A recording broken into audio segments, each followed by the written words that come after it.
Hey there, my name is Amy and I'm Ray Sauls' youngest daughter, and he asked me to speak with you tonight about different things that God has done in my life where he has just really showed up and shown off. And I've shared with you a few other stories, but as I was talking with my dad, there's so many just coming to mind. I'm like, what about this? What about that? And we just get so excited. So, like I said in my last video, I am a nurse, but it is my second career. I went to nursing school at 42 years old as a single mom to 3 kids, and I had to work in order to pay my bills during nursing school. It was the hardest thing I've ever done in my life. And I chose to work at a fancy fine dining restaurant in my city, and because during grad school, I had worked at Ruth's Chris and Morton's steakhouses, so I knew there was big money to be had in those type of serving jobs. So when I started looking for a job, once I moved to my city, one of my friends said, you need to try out this one restaurant. It's privately owned, but it's top notch. So I went there, I got a job, and I started working there. And within just a few months of me working there, I started getting my regulars. And one man in particular, he owns a big furniture company that is all throughout Virginia and North Carolina. And he and his girlfriend would come in for dinner. And we just clicked. I just loved him and I loved his girlfriend, and we would just chit chat. But what I loved the most about him was that he saw me as a person and not just a server. And he'd never treated me as less than. And over the 2 years of me working in this restaurant, he just always took care of me. For instance, if he and his colleagues were coming in with investors or big business people, and he really wanted to impress them, he would rent the private dining room. He would request me. And sometimes he'd say, hey, Amy, next Tuesday, I've got this big business meeting. Can you be our server? And I'd say, no, I can't, because I've got a big test on Wednesday, so I'm not working on Tuesday. And he knew that if I didn't work, I didn't get paid. So at the end of his meal, he would hug me and he'd put a couple $100 bills in my pocket of my apron. He single-handedly kept me and my kids fed and clothed over the 2 years that I worked at that restaurant. And it's interesting because I genuinely loved serving at that restaurant. I loved the people I was meeting. And it was funny because my ex-husband, he would throw it up in my face. He'd say, you have a master's degree. You were an epidemiologist, for the health department. And now you're slinging steaks. And I said, yeah, I am, but I'm working smarter, not harder. I made more money there 3 days a week than I did at the health department working 40 hours a week. And it really worked with nursing school because I was able to take off if I had to for a big test or work around clinicals. I never had to work during the day because they weren't open during the day. So it was just the perfect job in that season. But I had to humble myself because oftentimes some of my students, my former students from the college, which was literally across the street from this restaurant, they would come in with their families or their boyfriends or girlfriends, and they'd say, oh, Professor Amy. And here I am serving them. It was humbling, but that's okay. And so God really used that season to plant specific people into my life that would be absolutely probably the most important people in my professional life to date.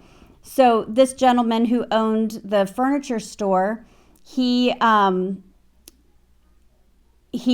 came to my pinning ceremony, and as a nurse, that is the most important thing. You have the person that helped you get through nursing school pin you, and at the time it was he's now my fiance, but then boyfriend. And it's just a very touching and very emotional ceremony. And I was the president of my nursing class, and I was the class speaker. And I stood up to speak and give my speech to my cohort in my class. And straight ahead of me in the last row was this gentleman. He had come up and left his vacation early with his girlfriend to come to my pinning ceremony. And he was beaming with pride. He took more pictures than my family did. And that night we went to the fancy restaurant for my reception for graduation, and he showed up with his friends and his girlfriend, and he gave me my present, and he gave me free rent for a space that I needed. I needed a small office space for my IV hydration business because the pharmaceutical companies would not ship the medicine to my house. I had to have a commercial address. And in my city, I couldn't find a closet because that's essentially what I needed. I just needed a small space. And in the course of me serving him over the last few months, he had asked, how's your business going? How's it going? And I'd say, I've got everything in line. I just need office space. And he's like, well, how much? And I told him I just need small office space. And he said, I've got it. It's right behind my furniture store. It used to be an old radio station. They're like 8 by 12, 8 by 10 rooms. They're just sitting empty. Would you like to come look at them? And I'm like, yes, that would be perfect. And I said, well, what about deliveries? I don't know what would happen because I don't have a receptionist. He said, don't worry about it. You give my address of the corporate office of the furniture business, and my receptionist will receive all your packages and then text you that you've got packages there. And I was like, wow. So for my graduation, he gave me free rent of this office space. And as my business has grown, he comes in periodically and pops his head in and visits with me. And my business has absolutely boomed. And it's not because I'm so great, it's because of God. But my business has literally been successful from its inception. And this gentleman is a big reason because of it. But I also met my medical director at this restaurant. He was one of my favorite guests, and he and his wife would come in, and she's a former ER nurse, and they would come in and visit with me, and he's a physician at a local hospital, and they became some of my favorites. And over the 2 years of my nursing program, they would cheer me on and give me Christmas presents and birthday presents, and they just became friends. And as it came time for me to quit the job at the restaurant because I was graduating and starting this business, he said, AIMEE, do you have a medical director? And I said, no, not yet. And he said, I'll be your medical director. And I said, what? And he said, yeah, I'll do it. I'm like, really? And he's like, yeah. And I said, okay, well, let me come up with a contract. And so I came up with a contract of paying him a good amount of money every month, essentially for me to use his DEA license and his oversight. And if I ever got in a pickle and I couldn't think of a way of how to best address a clinical issue, I know that my nurse practitioners and I could always go to him. And I had this number and I wrote it up in the contract, and he signed it. And the first month I went to pay him, he said, keep your money. I don't want your money. I want you to be successful. Keep your money. And I said, okay. And he said, let's give it a year. And he goes, I don't need the money. He said, let's give it a year. And after a year, you can pay me. And I said, all right, that's fair. And so my business was booming, just doing so great. And it's growing and growing and growing. And this past April, I was talking to the furniture owner's girlfriend. She was in getting an IV. And I said, oh my goodness, I think I'm going to have to leave this space because it's growing so fast and I need more room. And she said, well, where else are you looking? And I told her I was looking at this place down the road. And she said, well, how much are they asking for a square foot? And I said, it's $16 a square foot. And I said, I can afford that. And it's about 2,000 to 2,300 square feet. And she said, oh, okay. Well, right then, the furniture owner, he comes in and he said, what are y'all talking about? And his girlfriend said, Amy's going to have to leave.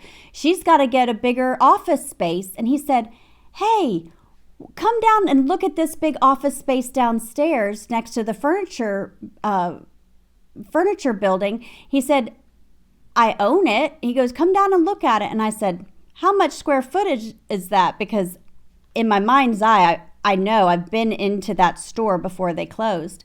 And he said, it's 5,000 square feet. And I said, no, that's too much. I can't afford it, and I just don't need that much. He said, we can split it in half. And I said, okay.